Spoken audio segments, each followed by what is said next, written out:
Halo, apa kabar Anda pemirsa? Senang sekali saya Cynthia Rompas kembali menemani Anda dalam program Melek Hukum. Tak lupa kami kembali mengingatkan Anda untuk tetap mematuhi protokol kesehatan agar kita semua tetap selalu sehat. Ya, di Melek Hukum kali ini kita akan membahas mengenai undang-undang yang kerap menuai kontroversi.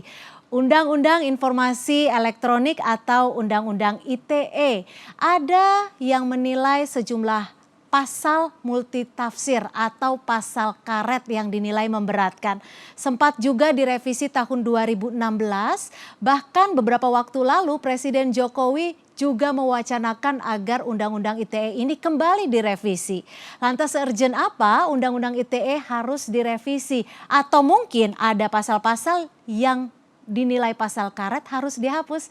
Kita akan membahasnya bersama Profesor Edi Hiarie, pakar hukum pidana, dan juga Bapak Samuel Abriani Pangerapan, Dirjen Aplikasi Informatika Kominfo. Selamat, apa kabar Bapak-bapak sekalian? Baik. Salam sehat Prof Edi, Pak Samuel. Salam sehat. Terima kasih. Oke, ini selalu menjadi kontroversi Undang-Undang ITE karena dinilai ada pasal karet atau pasal multitafsir yang dinilai memberatkan. Betul nggak sih ada beberapa pasal atau bahkan undang-undang ini diwacanakan akan dicabut, Prof Edi?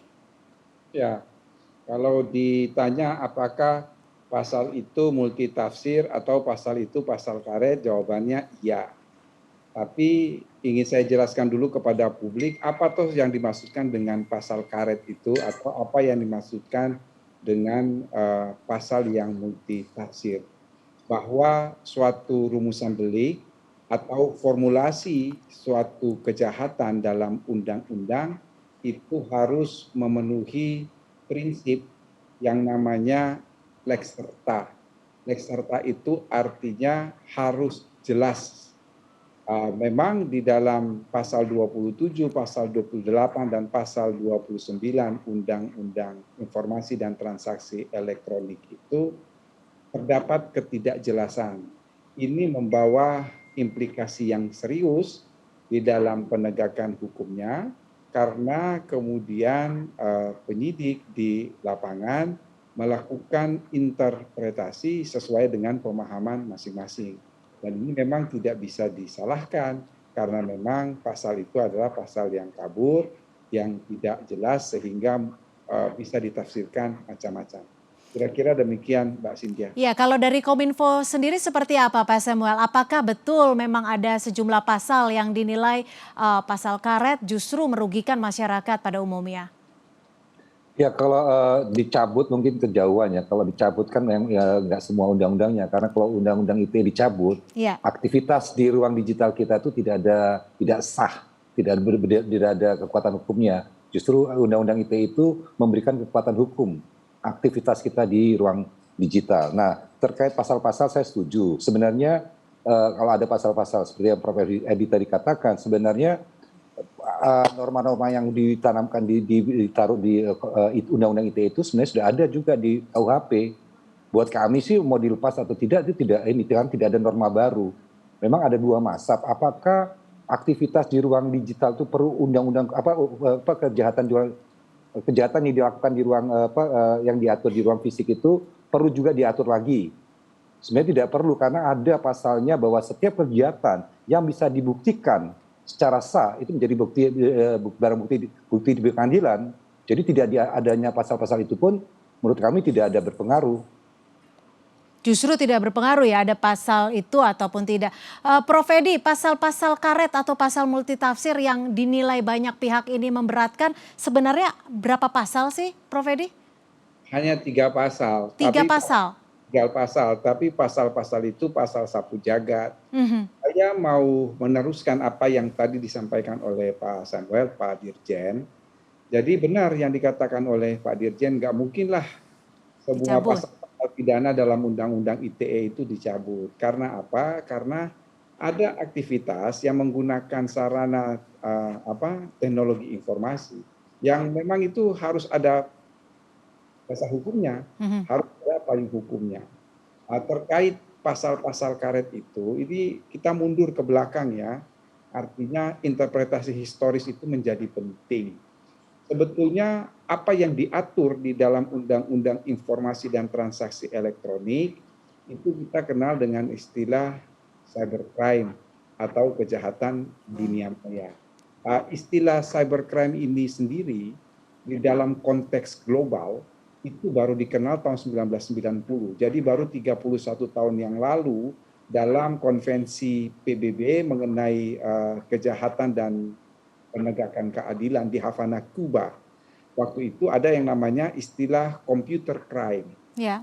10 tahun kemudian pada tahun 2000 dalam konvensi yang sama, dalam kongres yang sama tetapi berlangsungnya di Wina, Austria, di dalam background paper itu ada dua istilah, Mbak Cynthia.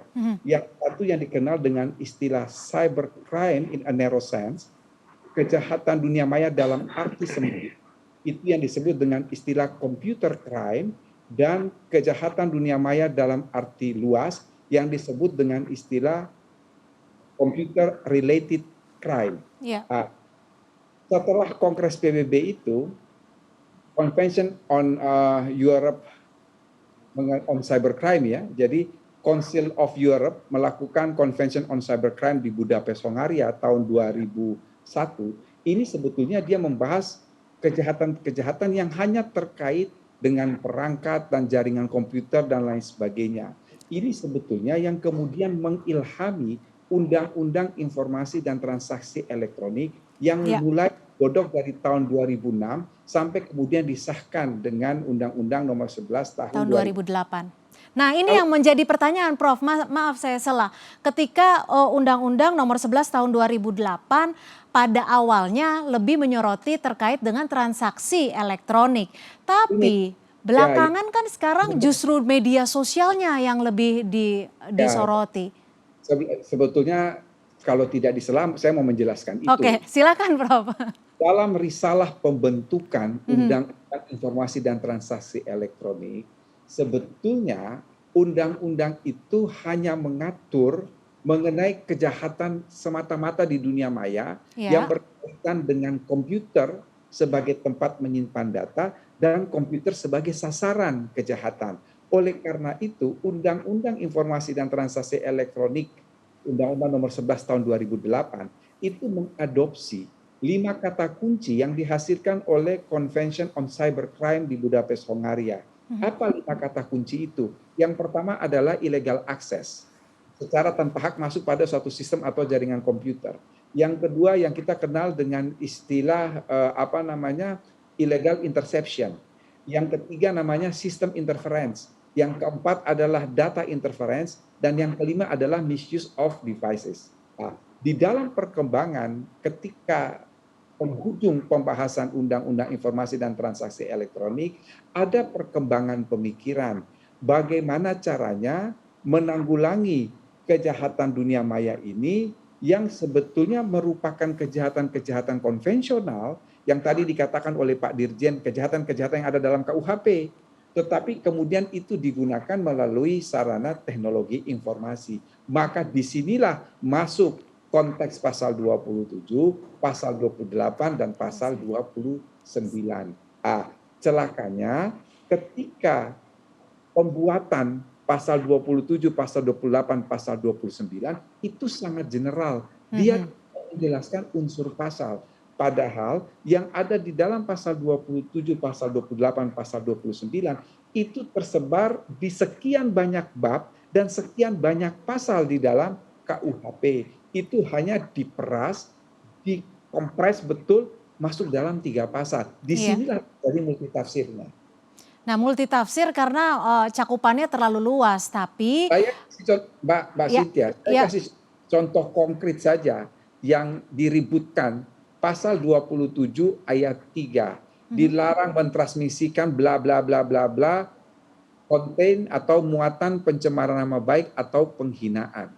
Di dalam Undang-Undang Nomor 11 tahun 2008, coba lihat penjelasannya, tertulis cuma 2 kata, cukup jelas.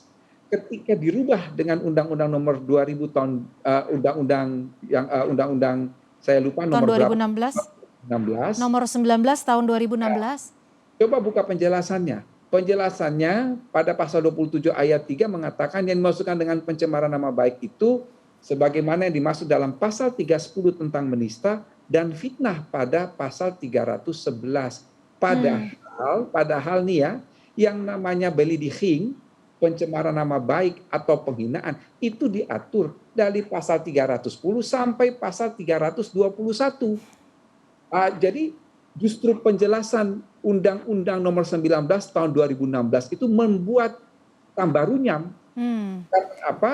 Dia membatasi hanya 2 jenis penghinaan, 2 jenis pencemaran nama baik, sementara di dalam KUHP itu Mbak Cynthia, di dalam pasal 310 sampai pasal 321 KUHP itu mengenal 6 jenis pencemaran nama baik. Inilah apa sehingga terjadi multitafsir. Ya, Prof. Edi, kalau tadi Prof. Edi dengan adanya Undang-Undang Nomor 19 tahun 2016 ini kan cakupannya jadi luas. Akhirnya ketika ada kasus yang berkaitan dengan pencemaran nama baik menggunakan pasal-pasal. No. Keliru Mbak. Mbak salah tangkap tuh. Gimana Prof? Undang-Undang Nomor 19 tahun 2016 yang memperbaharui Undang-Undang Nomor 11 tahun 2008 justru mempersempit penghinaan hanya sebatas menista dalam pasal 310 dan fitnah dalam pasal 311.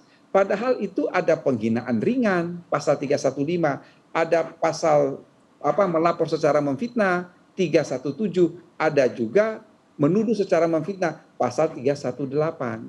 Ini justru membuat runyam ketika di satu sisi rujukannya kepada KUHP itu ada 6 jenis penghinaan, sementara penjelasan Undang-Undang Nomor 19 tahun 2016 hanya mempersempit 2 pengertian penghinaan, yaitu menista dan fitnah. Artinya ketika ada kasus jadi semakin runyam, begitu kan Prof? Semakin runyam. Karena apa? Karena fitnah di dalam pasal 310 sampai 321 lebih luas. Untuk lebih luas. Nah, kalau bicara lebih runyam, sekarang masyarakat Indonesia juga apa-apa takut mau ngomong Prof. Edi, Pak Dirjen. Mau berpendapat, berekspresi juga takut. Lantas apakah undang-undang ini seharusnya direvisi atau tidak? Tetap di Melek Hukum.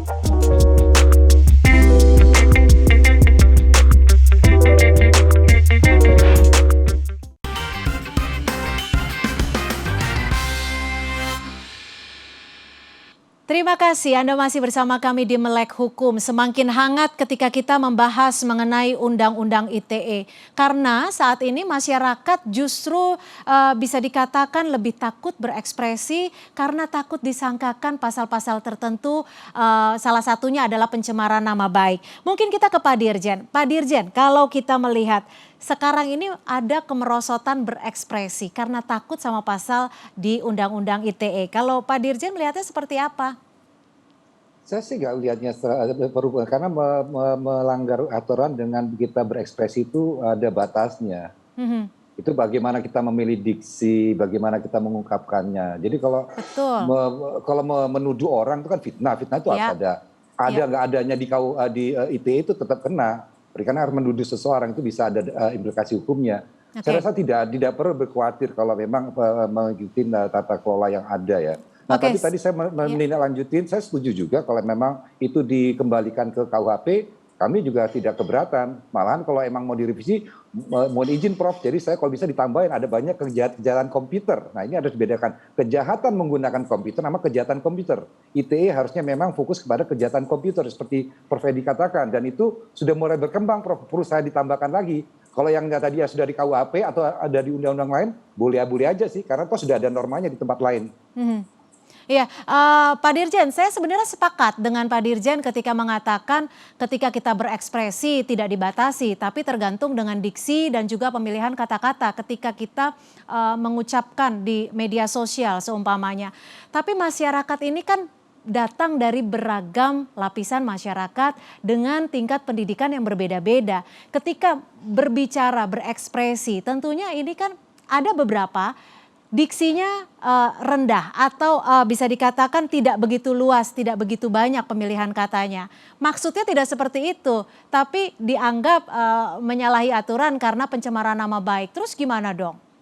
Ya ini perlu edukasi kedua belah pihak. Sebenarnya percakapan-percakapan yang sekarang dilakukan di media sosial, itu kan sebenarnya percakapan ini biasanya dilakukan di warung kopi, di antara teman. Tiba-tiba itu bisa dipublish. Nah orang yang mendengarnya, nah, teman kita belum datang aja kita ngomongin kok, biasa-biasa aja. Tapi ini direkam, omongannya bisa diputar kembali, bisa dilihat kembali. Nah ini harus ada kedewasaan di dua belah pihak, yang berucap juga harus menggunakan diksi-diksi yang ya sopan lah, atau yang mendengarkan juga jangan terlalu tipis kupingnya.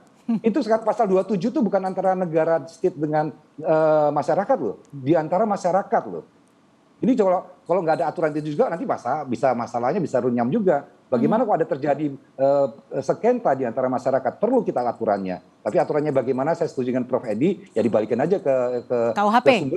Sumbernya gitu. Oke, Prof. Edi, sebenarnya apa sih yang membuat ketika KUHP sudah mengatur secara jelas, segmented, tapi di Undang-Undang Nomor 19 ini justru terlalu luas cakupannya, jadi ini malah rancu seperti itu. Kenapa sih harus ada undang-undang ini? Kenapa kita nggak pakai KUHP aja dari dulu?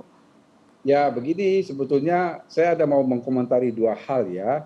Tadi benar sekali yang dikatakan oleh Pak Samuel, Pak Dirjen, bahwa memang masyarakat harus diedukasi. Kalau kita membaca dengan seksama Undang-Undang Informasi dan Transaksi Elektronik, baik di dalam tujuan dari undang-undang tersebut, itu antara lain menggunakan sarana informasi atau teknologi informasi ini dengan etikat baik, kemudian secara beretika. Itu yang harus sebetulnya yang harus digarisbawahi, sehingga orang kemudian tidak berurusan dengan hukum. Itu yang pertama.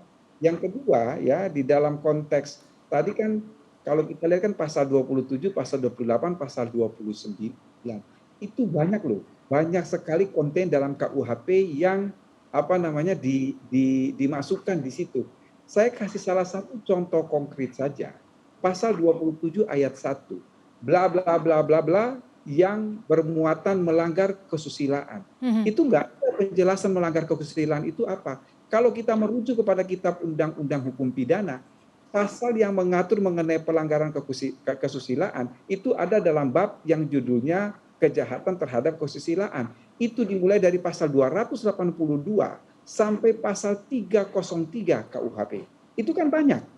Jadi kita nggak tahu yang melanggar kesusilaan itu yang mana yang dimaksud. Itu yang pertama. Lalu ada lagi misalnya dalam konteks pasal 27 ayat 2 yang bermuatan perjudian. Kemudian ayat 3 mengenai pencemaran nama baik. Yang keempat itu mengenai pengancaman atau pemerasan. Kemudian kita lihat dalam konteks pasal 28 ayat 2. Pasal 28 ayat 2 itu yang dikenal dengan istilah hatsai artikelen. Pasal-pasal penyebar kebencian. Asalnya dalam KUHP itu pasal 154, 155, 156, 157 KUHP.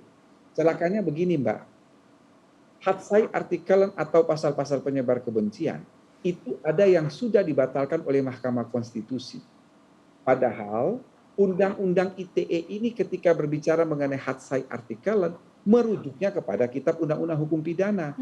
Ada yang sudah dibatalkan oleh Mahkamah Konstitusi, sementara pasal 28 itu belum atau tidak dibatalkan. Ini yang menimbulkan komplikasi hukum.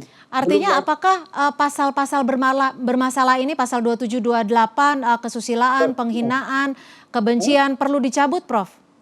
Begini, pada saat sekarang ini pemerintah juga sedang berusaha semaksimal mungkin supaya RUU KUHP itu bisa disahkan menjadi Kitab Undang-Undang Hukum Pidana. Jika KUHP itu disahkan, maka selesailah cerita. Mengapa selesai cerita? Karena semua ketentuan pidana, sekali lagi saya katakan, semua ketentuan pidana yang ada di dalam Undang-Undang Informasi Transaksi Elektronik, baik yang tadi dikatakan oleh Pak Dirjen, computer crime, maupun computer related crime, itu semua dicabut dan sudah ada di dalam Kitab Undang-Undang Hukum Pidana.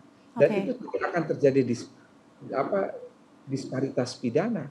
Karena apa? Karena ancaman pidananya itu sudah ada aturannya tersendiri. Selama ini yang selalu menjadi perdebatan di dalam konteks penegakan hukum, terjadi gap yang luar biasa Kalau pencemaran nama baik dengan berujuk kepada kitab undang-undang hukum pidana, itu ancaman pidananya ringan. Kalau ancaman pidananya ringan, maka polisi berdasarkan syarat objektif penahanan tidak bisa melakukan penahanan. Ini berbeda dengan kalau menggunakan Undang-Undang ITE, karena ancaman hukumannya lebih tinggi. Ancaman hukumannya itu lebih tinggi. Dan bisa langsung ditahan. Maka bisa ditahan karena memenuhi syarat objektif penahanan. Itu sebetulnya yang menimbulkan komplikasi hukum.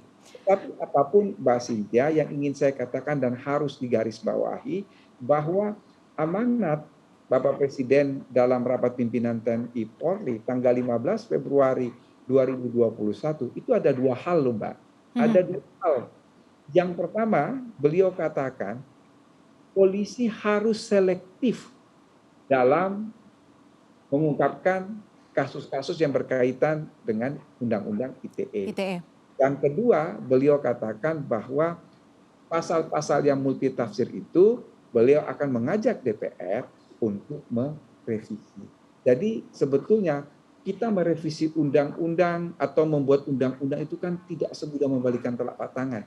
Itu membutuhkan proses. Justru ya sembari menunggu ini, yang paling dipentingkan itu saya kira Polri bisa membuat satu pedoman untuk menangani kasus-kasus ITE ini seperti apa. Jadi ketika Presiden mengatakan harus secara selektif, di situ ada tiga hal tuh di dalam kata selektif itu. Yang pertama harus ada parameter yang jelas, yang kedua tidak boleh terjadi tebang pilih, dan yang ketiga ya sedapat mungkin. Benar sekali yang dikatakan oleh Pak Dirjen, ini kan bukan antara state dan individu, tetapi sesama masyarakat. Warga negara, tetapi ini ada antar warga negara. Kalau antar warga negara, sedapat mungkin tidak masuk pada proses hukum. Kalau bisa mediasi, ada pemaafan sesama antara pelaku dan korban, mengapa itu tidak ditempuh? Jadi bisa seperti itu ya. Terima kasih Prof. Edi. Pak Dirjen, kalau dari Kominfo sendiri sebenarnya ada berapa sih data yang bersinggungan, kasus-kasus yang bersinggungan dengan ITE? Lalu Kominfo memantaunya seperti apa ketika memantau kasus-kasus yang berkaitan dengan ITE ini? Kasusnya sekarang memang ada di kepolisian dan pengadilan, memang, tapi ada banyak sekali sih, sudah ada yang terkait ini. Ada, saya lupa, data SafeNet lebih lengkap daripada data saya sebenarnya. Tapi kami memantau semua. Kami malah tapi naik nggak Pak Dirjen? Naik nggak prosentasenya dari tahun ke tahun? Enggak, kalau terakhir biasanya muncul tuh banyak itu pada ada event-event khusus di mana saling menggugat. Saling menggugat, jadi event-event khusus pemilu mamanya itu banyak. Atau ada event pilkada itu juga saling menggugat itu, atau ada perseteruan. Nah, tapi kalau kita lihat secara overall, memang ada beberapa kasus juga kami lihat itu memang tidak seharusnya menggunakan undang-undang ITE juga ada, dan kita membantu ke masyarakat sampai kita menjadi saksi ahlinya. Tapi saya setuju tadi. Jadi kembali lagi, kalau sudah diatur tempat lain, menurut saya nggak perlu. Kenapa? Kalau nanti yang di tempat lainnya sumbernya dirubah, nah ini bagaimana? Sumbernya sudah dirubah, kita belum dirubah. Makanya kita ikutin aja, karena apabila satu kejahatan dilakukan dengan komputer, itu bisa dibuktikan keabsahannya, itu adalah bukti yang sah. Ada nggak adanya di ITE, kalau kami dari forensiknya bilang, oh iya ini ada kejadiannya, ini ada kejadian tanggal jam sekian, di mana ya udah itu jadi barang bukti. Jadi kalaupun nanti sumbernya katakan KUHP, katakan suatu saat yang namanya pencemaran nama baik bukan lagi pidana tapi perdata mamanya, itu nggak lagi merubah yang ini turunannya gitu. Artinya perlu edukasi menyeluruh kepada masyarakat supaya masyarakat juga tahu memilih apa sih yang termasuk kejahatan ITE seperti itu, supaya nggak salah lagi dan terkena kasus hukum. Untuk membahasnya kita akan tetap di Melek Hukum untuk membahas Undang-Undang ITE.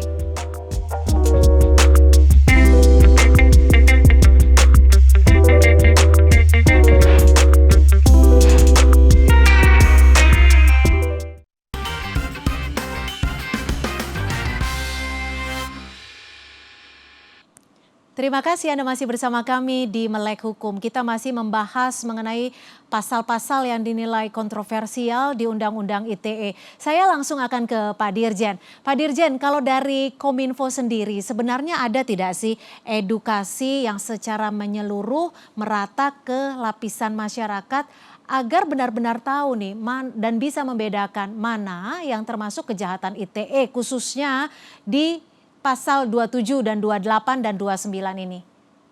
Ya kalau jadi literasi yang kita lakukan itu adalah mendidik masyarakat bagaimana mempunyai skill dasar tentang digital. Habis itu kita juga ajarin tentang budaya digital. Ada juga etik digital dan juga bagaimana berperilaku safety. Nah itu kalau tentang undang-undang sendiri kita ada batasannya, kita juga masukkan dalam kontennya. Tapi menurut saya ini yang sekarang saya dapat mandat untuk melakukan literasi secara masif. Kita akan melakukan di seluruh daerah. Tadi ada 4 kurikulum. Pertama adalah digital skill. Paling tidak masyarakat bisa memanfaatkan secara produktif gadget yang dimilikinya, ruang digital yang disiapkan oleh pemerintah lewat pembangunan jaringan ini. Kedua, bagaimana memasukkan budaya-budaya yang sudah kita bangun ribuan tahun dalam kehidupan fisik kita, masuk juga budaya ini di dalam kehidupan digital kita. Ketiga adalah bagaimana berperilaku beretika dalam menggunakan ruang digital. Keempat adalah bagaimana kita dalam berkegiatan itu juga mengedepankan safety. Safety itu artinya begini, bagaimana kita menjaga password kita. Seringkali kita menangani yang namanya penipuan. Dari data kami penipuan online itu ada 175.000 penipuan online. Itu pun baru kita bisa tangani 100.000. Itu kadang-kadang penipuannya yang simple-simple. WA saya dihack. Padahal tidak pernah dihack. Yang dilakukan adalah kita memberi passwordnya itu ke orang itu tanpa kita sadari. Nah ini kalau kita bisa mendidik masyarakat bahwa nggak mungkin yang namanya mesin itu password ataupun OTP itu diminta oleh orang. Dia hanya diminta oleh mesin. Nah ini yang kita lakukan, mengedukasi masyarakat supaya lebih produktif. Nah di dalam edukasi itu juga kita ajarkan juga apa aja dudonnya dalam berperilaku di dunia digital. Edukasinya nanti akan seperti apa Pak Dirjen? Lantas bagaimana pengawasan Kominfo juga terhadap situs-situs yang bisa dikatakan tidak bertanggung jawab, menyebarkan berita bohong, menyebarkan ujaran kebencian, pengawasannya seperti apa? Kalau terkait situs yang bertentangan dengan undang-undang, kita punya mesinnya untuk membaca. Itu apalagi pornografi sudah sekarang sudah hampir tidak mungkin diakses, pasti kalau ada orang-orang yang mengerti bisa, tapi di publik itu tidak bisa karena memang kita melakukan tiap hari. Nah ini yang kita lakukan, yang bertentangan dengan undang-undang. Nah terkait perilaku masyarakat, apalagi antar masyarakat, ini ya kita nggak bisa masuk lebih dalam. Biasanya setelah dilapor baru kita masuk. Kalau enggak ya kita nggak bisa masuk, karena itu bukan urusannya dengan pemerintah. Nah, apabila berseru. Nah yang itu yang kita lakukan Mbak. Jadi kita bukannya semuanya kita kepoin, nggak juga sih, pemerintah juga udah banyak kerjaan lain ya. Kerjaan yang lain. Prof Edi, sekarang kan juga sudah digencarkan adanya polisi cyber. Bahkan ketika masyarakat ada yang melakukan ujaran kebencian, itu polisi cyber ini bisa langsung memberikan message seperti itu ya. Cara kerjanya seperti apa sih Prof Edi? Mungkin bisa kasih informasi ke masyarakat juga. Ya, itu saya kira kita harus mengapresiasi Kapolri ya, Jenderal Polisi Listio Sigit Prabowo, yang dengan gerak cepat mengejawantahkan arahan Presiden untuk Polri harus selektif itu tadi. Dan Kapolri ketika menyampaikan visi dan misi di depan Komisi 3, itu merubah semboyan dari polisi prompter menjadi Polri yang presisi. Presisi itu adalah predictable, ya, dapat bisa memprediksi. Kemudian responsibilitas, dan yang ketiga itu adalah transparansi berkeadilan. Dia harus bisa memprediksikan kemungkinan kejahatan yang terjadi dan sangat respon. Respon artinya apa? Ini lebih menekankan pada pencegahan. Jadi dengan virtual police atau polis virtual itu, ketika bisa memantau komunikasi, begitu ada yang masuk pada konten ujaran kebencian atau penghinaan dan lain sebagainya, maka ini langsung ada early warning dari polisi. Ada message dari polisi bahwa Anda tidak boleh melakukan ini atau segera hapus karena ini punya potensi untuk pencemaran nama baik atau pernyataan kebencian, permusuhan dan lain sebagainya. Jadi ketika kita berbicara dalam konteks apa yang disampaikan oleh Kapolri, yang ketiga mengenai transparansi berkeadilan, maka sebetulnya ini merupakan bagian dari restoratif justice. Jadi restoratif justice itu kan dia tidak selamanya harus pada proses hukum, tetapi ketika ada orang mencoba untuk melakukan kejahatan itu dicegah. Tapi kalau toh sudah terlanjur dia melakukan itu dan artinya sudah ada korbannya, maka polisi mencoba untuk memediasi antara pelaku dan korban, mungkin permintaan maaf dan lain sebagainya, dan itu akan berhenti di situ. Inilah yang dimaksudkan oleh Presiden untuk melakukan penegakan hukum terhadap pelanggaran Undang-Undang ITE ini secara selektif. Artinya apa? Jangan apa-apa masuk ke pengadilan, ujung-ujungnya penjara. Kita ini sudah over kapasitas, sudah sekian ratus ribu. Mau berapa banyak lagi yang dimasukkan ke dalam penjara? Iya. Jadi ada warning ya, pengingat supaya masyarakat tidak terlanjur menyalahi aturan yang bertentangan dengan Undang-Undang ITE itu sendiri. Saya akan ke Pak Dirjen. Pak Dirjen, kalau dari Kominfo ini, kan sempat diwacanakan untuk direvisi, tapi gagal masuk prolegnas. Mudah-mudahan gagalnya itu karena aturan ini sudah masuk dalam poin-poin di RUU KUHP ya, Prof. Edi. Tapi jikalaupun pasal-pasal kontroversial ini akan diperbaiki atau direvisi, apakah akan menjadi perbedaan bagi kebijakan yang diberlakukan oleh Kominfo, Pak Dirjen? Kalau tadi kepercakapan kita bahwa sebenarnya norma-norma yang ada di ITE yang tadi terkait KUHP itu sebenarnya ada dengan tidak adanya bagi kami tidak jadi masalah, karena kalau apabila bisa dibuktikan bahwa kejahatan itu atau pelanggaran itu dilakukan di ruang digital, itu bisa tetap juga kena. Jadi menurut saya kami sih tidak terlalu berpengaruh bagi kami tidak adanya pasal-pasal tadi. Tapi yang penting tadi pasal-pasal terkait kejahatan komputer itu harus ada, karena tidak ada di aturan yang lain. Malah harusnya bisa ditambahkan, dikembangkan, karena kejahatan komputer itu justru kejahatan yang serius yang belum pernah kita address. Apalagi nanti kita masuk ke transformasi digital yang secara penuh, di mana aktivitas kita banyak dilakukan di ruang digital, itu banyak sekali kejahatan-kejahatan yang belum teridentifikasi. Tapi secara big normanya tadi 5 besar itu sudah kita masukkan. Tapi itu berarti harus memperjemahkan. Tapi kita harus lebih rinci. Tadi Prof. Edi juga mengatakan Konvensi Budapest itu bisa jadi rujukan juga. Banyak juga sekarang yang di sana yang kita bisa adopsi.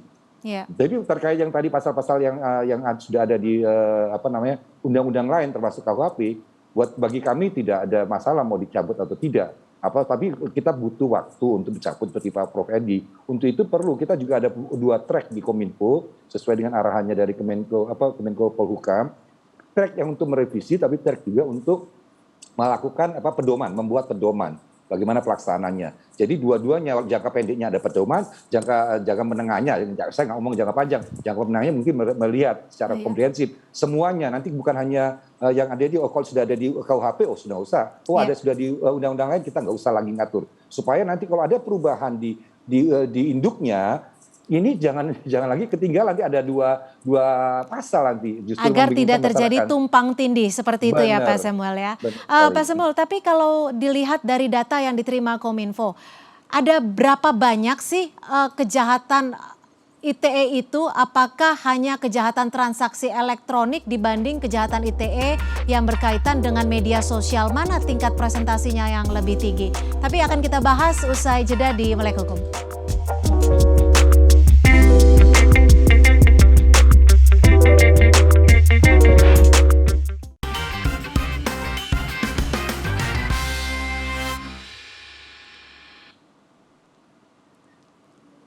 Terima kasih Anda masih bersama kami di Melek Hukum. Masih soal Undang-Undang ITE. Tadi ada pertanyaan yang terpotong kepada Pak Dirjen. Pak Dirjen, kalau data yang masuk dari Kominfo, mana yang lebih banyak? Kejahatan transaksi elektronik atau kejahatan elektronik yang berkaitan dengan media sosial. Karena kalau yang mencuat di publik adalah ujaran kebencian lah, atau di medsos lah, penyebaran berita bohong, atau transmisi video. Secara pastinya saya nggak punya datanya, tapi kalau secara perbandingannya, walaupun mungkin lebih banyak yang tadi yang ujaran kebencian ataupun yang dia terjadi di medsos, tapi yang di transaksi ini nilainya besar-besar, bahaya itu kalau dan itu melibatkan institusi tapi nggak bisa dibuka karena makanya tidak muncul karena kejahatannya harus diselesaikan dan kalau itu dibuka malah jadi bisa ada terjadi ras segala macam. Nah itu memang ada kehati-hatian. Penipuan online itu termasuk kejahatan yang terjadi ini. Yang tadi saya katakan orang yang tertipu oleh terus secara online itu ada 175.000. Baru kami tangani yang kami respon sampai selesai itu 100.000. Menggunakan yang namanya akun-akun bank yang bodong. Itu kita kerjasama dengan bank, begitu ada itu langsung kita tutup, kita freeze uangnya. Nah, itu ada ditangani. Nah, tapi sebenarnya kalau kita ngomong ITE juga yang pasal 27 ada juga kasus-kasus yang benar-benar perlu penanganan hal itu. Contohnya ada kasus waktu pacaran oke lah senang foto-fotoan, begitu break sebar-sebaran itu sampai orang tuanya pun sampai menangis-nangis. Tapi ada juga gitu. Tapi kan juga nggak pernah diekspos. Yang diekspos kan yang ini yang penanganannya. Kan tapi juga banyak juga kasus-kasus yang sebenarnya benar. Banyak kasus seperti itu. Tapi tadi kan Pak Dirjen juga mengatakan bahwa Kominfo akan melakukan edukasi ke setiap lapisan masyarakat. Nantinya ini bentuk edukasinya seperti apa? Apakah masuk ke kurikulum pelajaran sekolah atau berupa iklan atau berupa apa nanti Pak Dirjen? Semua model kita lakukan. Jadi kita di radio juga ada, kita ada webinar juga ada. Nah di sekolah pun kita mulai masukkan sebagai ekstrakurikuler. Jadi tadi empat kurikulum yang tadi kita tawarkan, digital skill, digital culture, digital ethic, dan digital safety. Nah, ini juga ada. Jadi tapi orang yang menulis juga harus punya tata keramanya waktu menulis atau merasanin atau mengatakan sesuatu lah. Jadi orang yang membacanya juga tidak mudah tersinggung, gitu kira-kira Mbak. Iya. Prof Edi, sejatinya implementasi undang-undang adalah menjunjung keadilan. Masyarakat banyak yang merasa ketika undang-undang ITE ini diberlakukan, niatannya tidak seperti itu, tapi dipenjarakan. Apakah ini menjunjung nilai keadilan, Prof Edi? Ini adalah delik yang punya paling tidak ada dua karakteristik. Ya. Yang pertama memang delik itu dimaksudkan untuk diketahui oleh banyak orang. Ya, makanya di dalam KUHP itu dikenal dengan istilah fresh delik, jadi delik penyebaran. Dan yang kedua ini sangat subjektif. Jadi yang menentukan bahwa ini ada penghinaan ataukah tidak bukan polisi, bukan jaksa atau hakim, tetapi si korban itu dia merasa dirinya dihina. Kalau dia mengadu, polisi nggak bisa menolak perkara. Salah kalau polisi menolak perkara. Nah, ini juga yang harus dipahami. Tetapi ketika ini kemudian diadukan ke polisi, ya yang di dalam arahan presiden selektif, polisi tidak lalu kemudian memproses secara hukum, tetapi dilakukanlah mediasi. Pencemaran nama baik itu adalah delik aduan. Itu tidak bisa polisi kemudian membendung. Dia harus memproses ketika ada pengaduan, tetapi kemudian memang tidak serta-merta. Artinya apa? Dilakukan secara persuasi dulu, artinya diajak, dimediasi antara pelaku dan korban. Demikian Mbak Cynthia. Iya, Prof Edi, tapi kan lagi-lagi ketika kita berbicara mengenai pencemaran nama baik, ujaran kebencian ataupun berita bohong, ini kan lagi-lagi sebenarnya kalau melihat media sosial adalah pemilihan diksi, pemilihan kata yang disampaikan. Karena kadang-kadang kita lagi WhatsApp aja nih, Prof Edi, Pak Dirjen, bahasanya beda, bahasa WhatsApp dan bahasa ketemu langsung. Ini gimana kita bisa mengedukasi masyarakat Indonesia yang begitu banyak dengan lapisan pendidikan yang begitu beragam, Prof Edi? Ya kembali lagi yang tadi dikatakan oleh Pak Dirjen, yang pertama adalah soal etika menggunakan media sosial. Etika artinya ya harus dengan menggunakan kata-kata yang sopan dan kemudian harus dipikirkan terlebih dahulu apakah kalimat, kata yang dia ketik di dalam medsos ini, apakah dalam Facebook, dalam WhatsApp, dalam Instagram, ini kira-kira ada efeknya tidak, atau ada mempunyai konsekuensi hukum ataukah tidak. Nah, ini yang kemudian masyarakat penting disadarkan. Nah, dalam konteks ini saya setuju apa yang dikatakan oleh Pak Dirjen tadi, untuk Kementerian Komunikasi dan Informasi gencar melakukan pendidikan kepada masyarakat dengan berbagai tadi, dengan apakah kurikulum di sekolah, ekstrakurikuler, ataukah dengan iklan layanan masyarakat, atau juga dengan webinar dan lain sebagainya. Jadi untuk mengatasi hal ini harus ada kerjasama secara simultan dari berbagai instansi, dari kementerian, kemudian juga dari Polri, dan tentunya ini juga partisipasi masyarakat. Ya, Pak Dirjen, memang betul etika bermedia sosial itu perlu menjadi perhatian. Ada etikanya ketika kita bermedia sosial, menggunakan media sosial. Tapi apakah ketika itu menyalahi aturan hukum? Apakah memang sudah separah itu media sosial Indonesia sehingga ada aturan hukum yang begitu ketat, ancaman hukumannya begitu tinggi? Bagaimana Pak Dirjen melihatnya? Apakah memang media sosial Indonesia sudah separah itu, Pak Dirjen?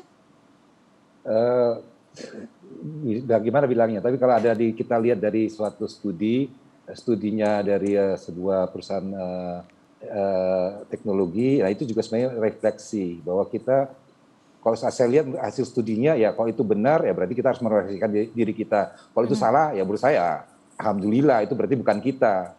Tapi memang kita harus menyadari bahwa dengan kebebasan yang diberikan oleh ruang digital ini, kadang-kadang kita menggunakan berlebihan. Kayaknya kita memasukin satu ruangan hampa tanpa aturan. Padahal ini juga bagian daripada realitas kita.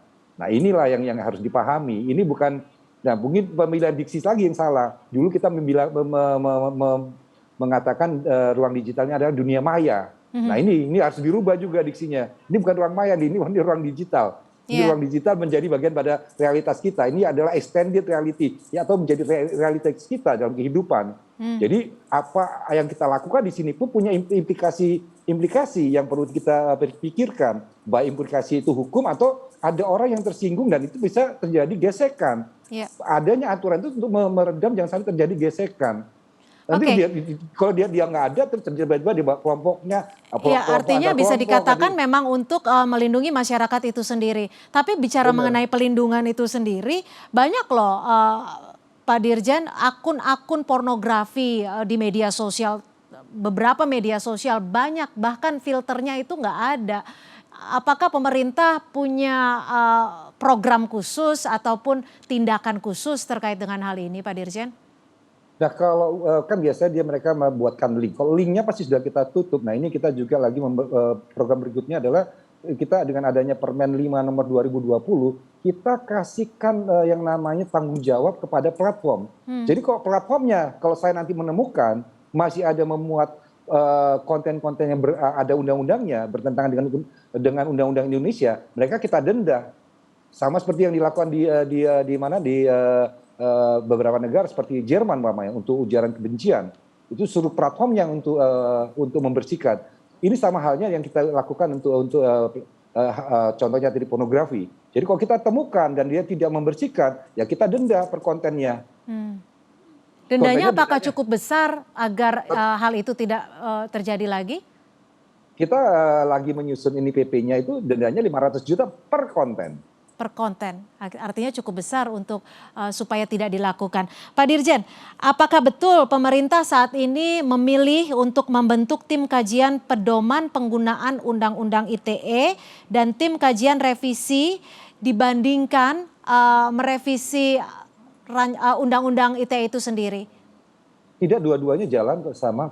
Ada dua tim. Tadi tim yang tadi buat penyiapan pedomannya sudah jalan lebih duluan, dan kita juga lagi berbicara. Tapi seperti Pak Prof Edi, kita juga memikirkan hal itu. Tapi memang proses pembuatan undang-undang itu ada tata kelolanya juga, yang kita tidak bisa main jamin ya, kecuali kan harus ada di kajian akademisnya, harus dibicarakan dengan DPR. Itu kira-kira Pak. Jadi dua-duanya jalan, tidak. tidak salah satu. Tapi yang yang paling dekat kan tadi sebut sambil menunggu revisinya, kita perlu segera membuat pedomannya menjadi jangan sampai ada anggapan masyarakat kita membiarkan itu tidak. Jadi kita ingin yang instruksi Presiden kita benar-benar kita jalankan dan sudah direspon oleh Kapolri dalam hal ini. Dan kami juga di Kominfo bersama dengan di bawah koordinasinya Pak Menko Polhukam kita melakukan dua kajian ini, Mbak. Ya, baik. Prof. Edi, terakhir, sebagai pakar hukum pidana, apakah Undang-Undang ITE ini urgent untuk direvisi? Ya, kalau direvisi ya menyangkut pasal-pasal multitafsir, yaitu pasal 27, pasal 28, dan pasal 29. Tetapi berulang kali saya katakan, dan terakhir tadi dikatakan oleh Pak Dirjen, kita membuat undang-undang atau merevisi undang-undang itu butuh proses. Ya. Oleh karena itu, Menko Polhukam melibatkan 3 instansi di sini, yaitu Kementerian Komunikasi dan Informasi, Kementerian Hukum dan HAM, dan juga Polri, untuk membuat kajian terkait dengan pedoman penanganan kasus-kasus ITE, dan saya kira itu sudah berjalan dengan baik sembari mempersiapkan revisi Undang-Undang ITE terkait pasal karet. Nah, kalau toh nanti akhirnya RUU KUHP itu bisa disahkan, maka ya sejumlah pasal dalam Undang-Undang ITE tidak berlaku lagi, termasuk tadi yang disinggung oleh Pak Dirjen bahwa sebetulnya RUU KUHP kita yang baru itu sudah merujuk kepada Convention on Cybercrime di Budapest, Hongaria itu. Baik. Jadi berbagai computer crime itu sudah diadopsi. Baik, semoga harapan kita bersama adalah supaya undang-undang apapun itu undang-undangnya yang berlaku di Indonesia adalah untuk menjunjung keadilan dan juga melindungi masyarakat Indonesia. Baik, terima kasih sekali lagi pakar hukum pidana Profesor Edi Hiarie dan juga Dirjen Aplikasi Informatika Kominfo Pak Samuel Abriani Pangerapan. Terima kasih untuk insight-nya di Melek Hukum kali ini. Salam sehat selalu, tetap di Kompas TV, independen, terpercaya.